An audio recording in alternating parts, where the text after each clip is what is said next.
Voilà, nous sommes en direct. Bonjour, bienvenue tout le monde sur ce podcast. Un train peut en cacher un autre. Aujourd'hui, un épisode sur la relation entre le responsable marketing côté client et son agence de content marketing.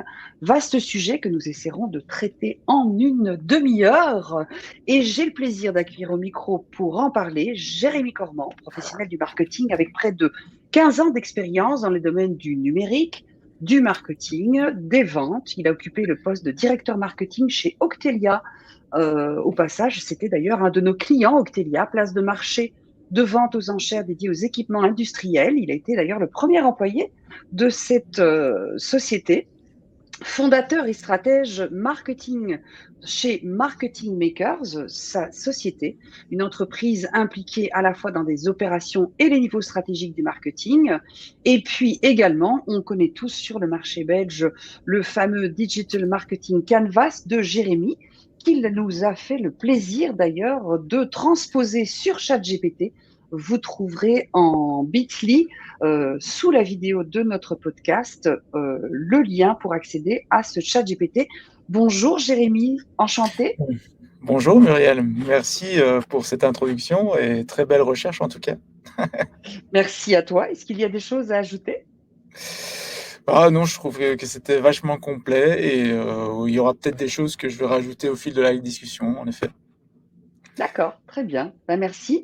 Alors, quand on se pose la question de la relation entre le responsable marketing côté client et l'agence de content marketing, parce que j'ai bien dit non pas agence de marketing, mais content marketing, on se pose d'abord la question au fond, mais dans toute stratégie de content marketing, quel rôle va endosser le responsable marketing de l'entreprise, Jérémy?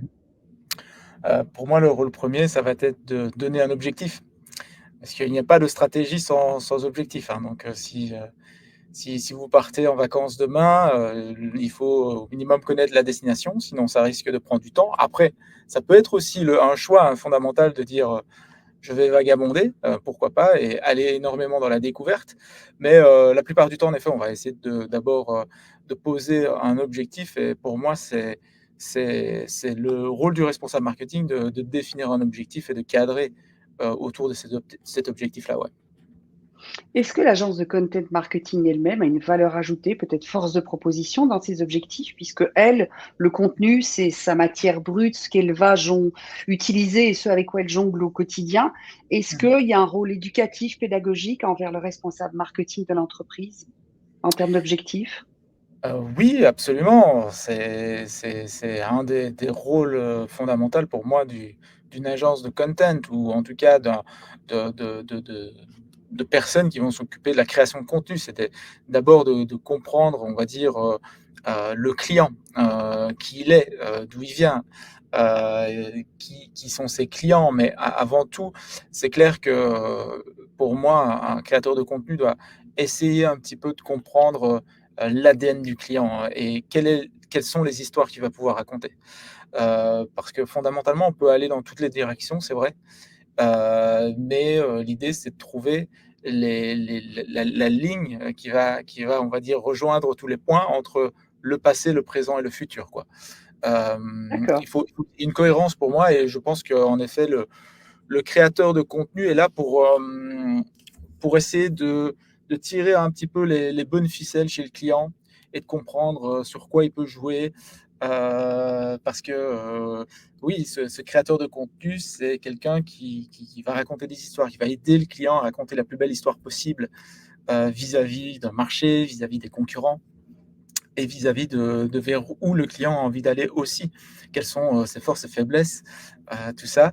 Et le rôle oui, du content, ça va être aussi son petit côté créatif, évidemment, hein, D'accord, évidemment. oui, bien sûr.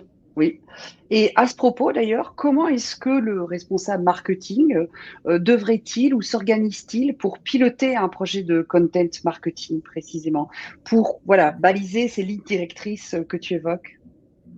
Donc, quel est le rôle du marketeur client pour baliser Oui, un petit peu le en termes de pilotage, effectivement. ouais. Bref, en vrai, ça va être un petit peu les l'alchimie qui va se créer entre, on va dire, le client et le prestataire de service. Elle va varier, hein, en fonction de l'un ou de l'autre. Mais je pense que, le responsable en fait, on peut mettre le curseur où on veut. On peut mettre le curseur où on veut, mais j'aurais tendance à dire qu'en effet, toujours se reposer sur les fondamentaux, quoi. Heu Mmh. et pour moi, les fondamentaux, ça reste, toujours d'abord le client, ensuite, voir, la plus-value qu'a apporté, la marque sur un marché. Mmh. Heu, bien connaître le marché, parce que, quand on connaît bien le marché, ben, on peut commencer à discuter de où est-ce qu'on va se positionner, par rapport à ça. Mmh. Heu et ensuite, en effet, c'est quand on a ces éléments-là, on peut en effet construire, je pense, hem, heu, une marque, Oui. et construire une marque, raconter une histoire, créer du content autour de ça. C'est d'abord jouer sur les fondamentaux avant de s en fait, le truc, c'est que je pense que le responsable marketing va, être garant de ces fondamentaux-là, là où parfois, et ça peut même être l'inverse, tu vas peut-être, Muriel, me dire l'inverse, effectivement, que tu as tendance, toi, à aller sur les fondamentaux, là où le client veut parler d'algorithme, et de tactique. Mais l'inverse peut être vrai aussi. Donc, C'est vrai. On heu, a donc, souvent les heu 2 situations effectivement, oui. oui, le prestataire pourrait parfois être très, très fort sur du tactique, et du coup, là, pour le coup, le client va devoir, compenser avec de la stratégie sur des fondamentaux. Et puis après, l'inverse est vrai aussi, quoi. Donc, il faut un petit peu, équilibrer tout ça. Et je pense qu'en effet, les prestataires de services qui ont de l'expérience, ils vont pouvoir jouer clairement avec ça. Quand ils ont un client qui est trop sur la tactique, mais que les fondamentaux sont pas encore en place, il va pouvoir compenser ça. Et idem, un client qui est, pas à jour, on va dire, sur les dernières, technologies, sur les dernières plateformes et les dernières tendances, va devoir avoir besoin d'un prestataire de service qui est à jour sur, l'intelligence artificielle, sur, ce qu'on peut faire avec tout ça et quelle est la vision de tout ça. Je dirais qu'il n'y a pas un qui est mieux que l'autre, c'est juste que c'est deux cas assez différents et voilà, il faut pouvoir jongler. Oui, c'est un peu en fonction des personnalités des 2 parties, c'est-à-dire l'entreprise d'un côté, l'agence ou le prestataire de l'autre et puis de trouver effectivement, comment trouver un modus operandi et puis c'est intéressant ce que tu dis entre cette, dichotomie, entre, stratégie et tactique parce que ça me fait penser qu'en termes d'objectifs que tu évoquais tout à l'heure, c'est un peu ce qu'on bat aujourd'hui aussi, tu sais, entre d'un côté performance et de l'autre côté robustesse. C'est-à-dire, c'est un débat que j'affectionne pas mal et que je partage sur LinkedIn où tu dis, il y a des clients qui sont, tu sais, très effectivement épris de performance. Ils seront plutôt du côté de l'algorithme, tu vois, du côté du chiffre de conversion, etc. Et puis, tu en as d'autres qui, surtout sur du brand content, sont de plus en plus quand même sensibles à la robustesse, c'est-à-dire le slow content, l'image de marque, l'ancrage, la narration, le storytelling dont tu parlais tout à l'heure. Et c'est vrai que ça dépend, je pense, l'affinité va aussi peut-être naître de la complémentarité entre le client, le responsable marketing et son prestataire, du coup, en fait. C'est Mmh. ce que tu dis un peu. Ouais, oui, c'est ça, c'est exactement ça. Maintenant, c'est toujours bien que, voilà, le prestataire est là pour accompagner le client et de proposer une méthodologie, aussi une méthodologie de travail, et je pense que beaucoup de clients apprécient ça, apprécient le fait de se faire encadrer, d'avoir quelque chose de clair avec, une Délivrable. délivrable, absolument, quelque chose de concret. Donc, hem, ouais, c'est ça. On a tendance à dire du côté de la stratégie éditoriale, donc c'est pas juste du content marketing, ça peut être de l'ingénierie éditoriale quand on produit des fiches produits à gogo, qu'il y a toujours 3 socles sur une stratégie de contenu. Ça va être les instances, donc les personnes, ceux qui valident aussi, c'est-à-dire, oui, je donne mon go, non, je donne pas mon go, j'aime pas le ton, j'aime pas les mots, donc c'est Mmh mh. vraiment les instances, les personnes impliquées. On va avoir, bah, les contenus, qu'est-ce qu'on va faire? La vidéo, de l'infographie et cetera et puis on va avoir, également, ben, les outils. Alors, tu évoquais tout à l'heure, enfin, j'évoquais tout à l'heure ton Digital Marketing Canvas. Est-ce que ce Digital Marketing Canvas, il a un rôle dans le content marketing, dans la relation pour piloter justement entre le responsable marketing et l'agence ou prestataire de Mmh content marketing? mh. Mmh. Moi, j'aime bien voir les choses simplement en 3 phases. Donc en fait, tu as toujours une phase où tu vas générer des idées, une phase où tu vas, prioriser, exécuter les idées et une phase où tu vas analyser un petit peu le résultat. Le Digital Marketing Canva, intervient surtout sur la génération d'idées, donc la première phase. Mhm, Et en effet, c'est un bon outil pour, des phases de kick-off. Ça peut être un outil qui va s'attarder au content, ça peut être un outil qui va s'attarder au growth marketing, ça peut être un outil qui va, venir fédérer aussi, des équipes. Je l'ai utilisé notamment dans des groupes, dans des grands groupes, qui rachetaient des startups et l'idée, c'était un petit peu d'utiliser ce Canva comme un langage commun. Parce que souvent, ce que je remarque, c'est que en fait, les gens se comprennent, c'est juste qu'ils utilisent des mots différents pour s'exprimer. Et le Canva, il va être là pour être, comme un langage commun, pour parler autour de différentes choses, des choses mhm, que tout le monde n'a pas nécessairement, l'habitude d'aborder. Donc il faut le temps de poser les différentes briques et de cadrer un petit peu le projet. Mais en effet, donc ce Canva qui rassemble 2 choses fondamentales. D'une part, les fondamentaux du marketing, donc on va retrouver, comme je le disais tout à l'heure, le client, la proposition de valeur, le marché, la marque, la vision et la mission, et va rassembler un autre groupe d'éléments qui sont pour moi les fondamentaux du digital. Et ce que j'appelle les fondamentaux du digital, ça va être orienté sur le parcours client.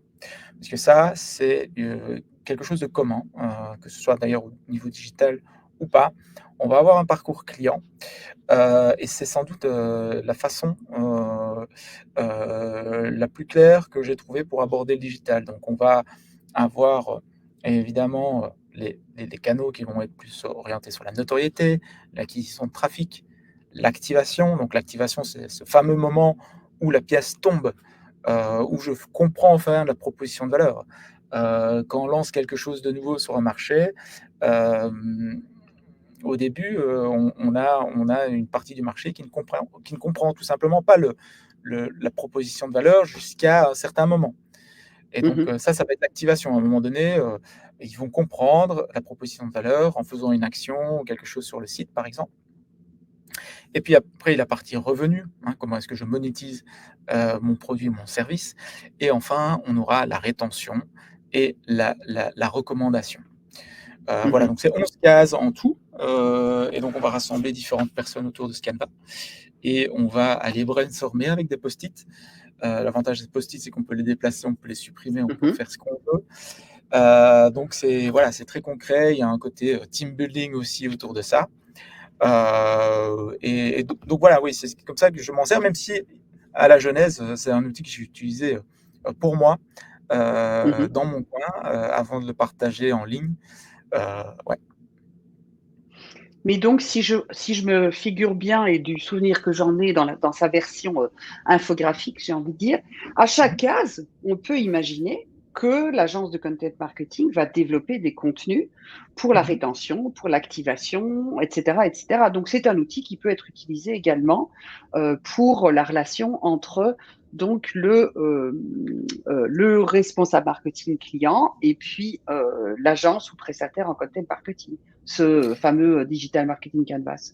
Oui, oui, absolument, hein, donc il y a j'ai plusieurs, retours de créateurs de contenu qui l'utilisent, en effet pour, mettre en place des stratégies de contenu, et c'est un chouette outil de collaboration. Donc c'est heu, une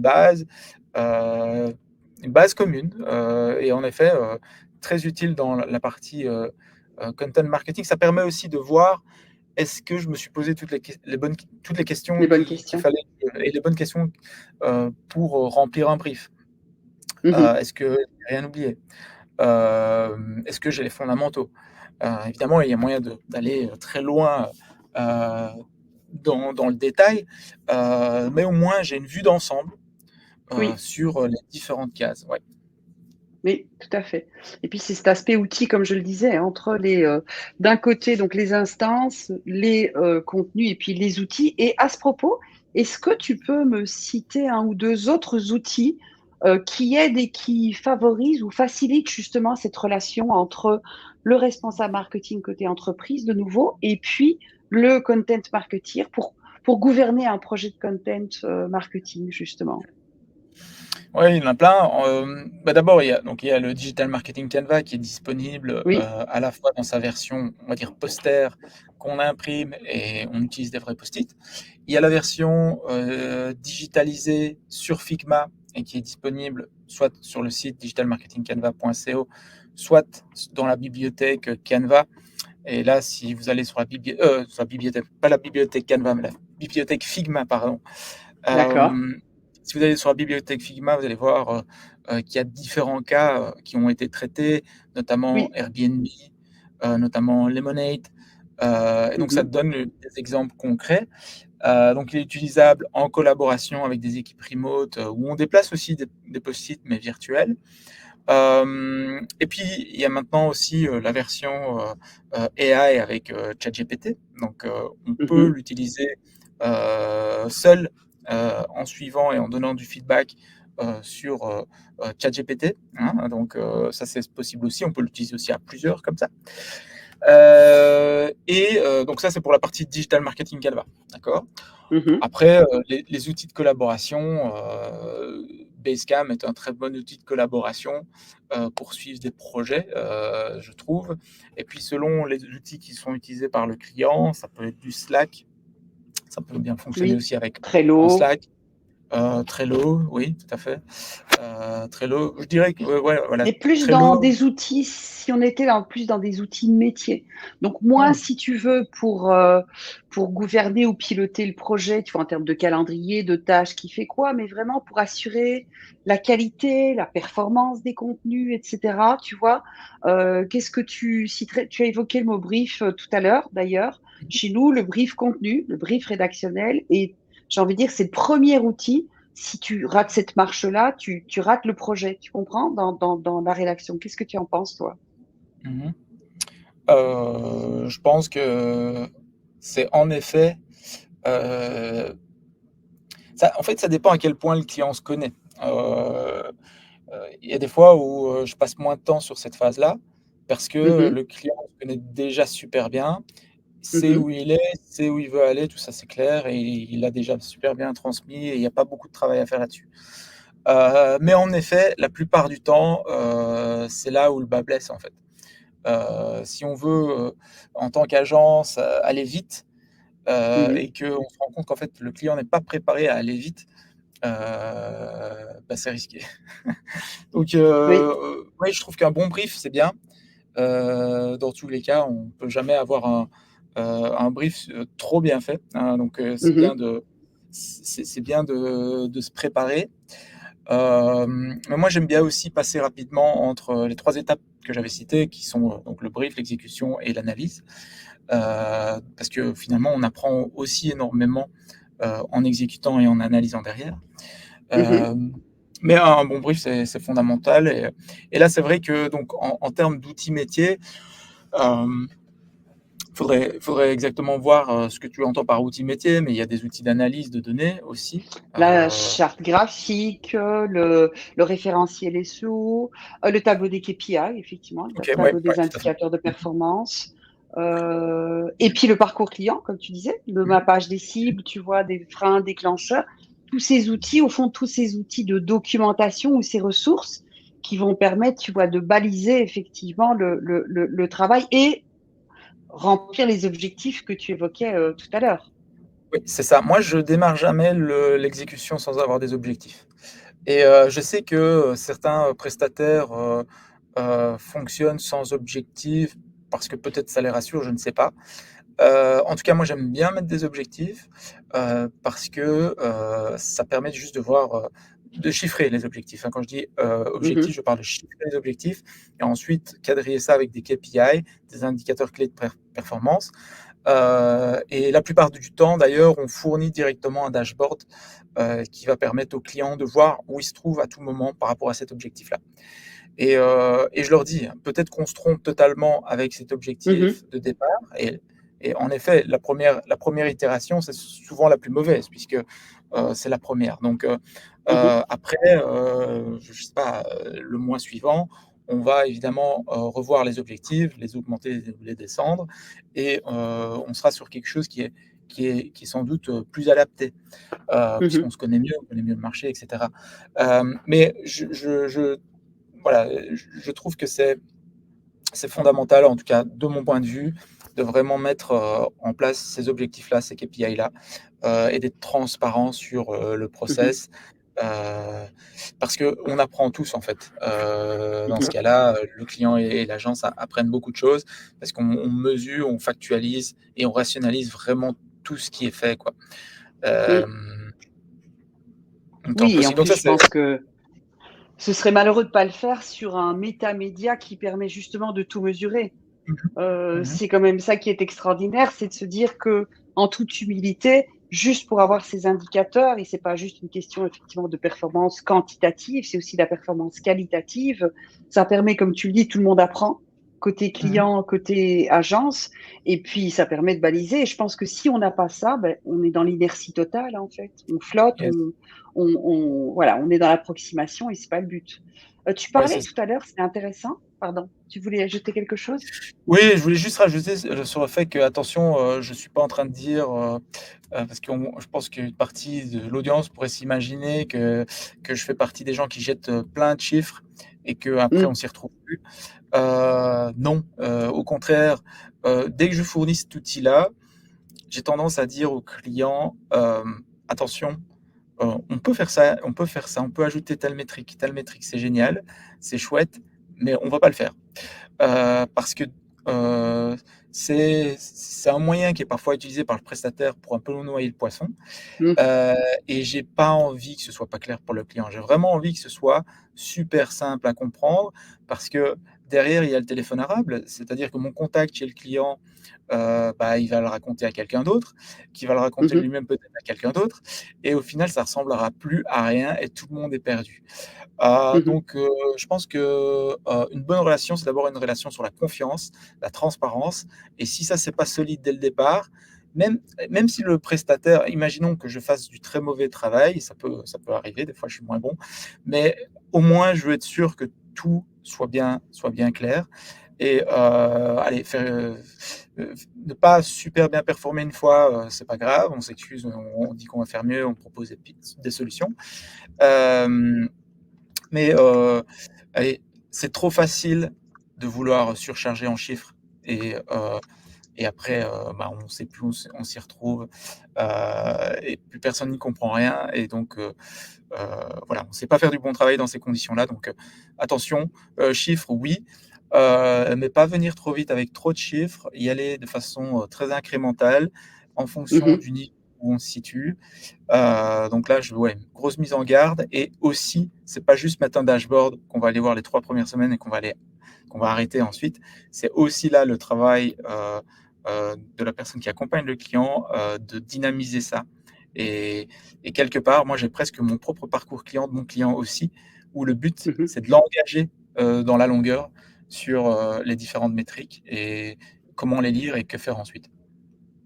D'accord, très bien, très instructif. Une dernière chose pour clôturer peut-être, Jérémy, tu évoquais tout à l'heure, tu disais pour le client, s'il veut aller vite ou si l'agence veut accélérer le processus de production en content marketing, le brief peut aider. Ça m'a intéressé et interpellé ce que tu dis là parce que, même si j'imagine qu'on s'entend sur la question de l'accélérer ou d'aller vite, ce qui est intéressant effectivement dans le brief, c'est qu'à partir du moment où ça modélise, ça veut dire qu'on va effectivement accélérer le projet, mais on va sans doute aussi, du coup, le fluidifier et permettre une sorte d'industrialisation, de factorisation du travail. Exactement. En fait, oui, c'est les automatismes, ils seront acquis, si plus on a un brief qui est clair, sur lequel, tout le monde est aligné, on va pouvoir avancer plus vite, hein, ça c'est sûr. Mmh. On va pouvoir travailler plus facilement en équipe. On va moins chipoter sur, quel mot je dois employer, quel langage. Quel type de visuel? Non, mais c'est clair, ça permet d'aller, beaucoup plus vite, de donner aussi un champ, libre, du coup à la créativité, hein, parce qu'on a tendance à penser que le brief, c'est là pour interdire les choses. Il est aussi et surtout là pour, libérer, un certain nombre de choses. Donc Oui. il faut pas voir ça comme, la police, qui dit ne pas faire ceci, ne pas faire cela. Il faut voir ça comme, au contraire, quelque chose qui permet, de susciter la créativité et le dynamisme, dans une équipe, marketing, quoi. Oui, tout à fait. Excellente conclusion, j'adore. De dire qu'effectivement, ça n'est pas contraignant, mais c'est que ça libère précisément aussi davantage, la créativité. Magnifique. Une chose à rajouter, Jérémy? Ah bah non, bah écoute, j'étais très content, d'être invité, donc merci beaucoup Muriel, au plaisir, Avec grand plaisir. de réitérer ça et j'espère que voilà, ça a été Certainement. intéressant pour les gens qui nous écoutent, mais en tout cas, moi j'ai apprécié l'échange, donc merci beaucoup. Tout pareil et je me demande si je n'aurais pas des demandes pour que tu présentes le Digital Marketing Canvas dans sa version ChatGPT, donc je pense qu'on se reverra très bientôt, Jérémy. Avec grand plaisir Muriel. Super, un grand merci à toi. À bientôt, au revoir. À bientôt, merci. Au revoir.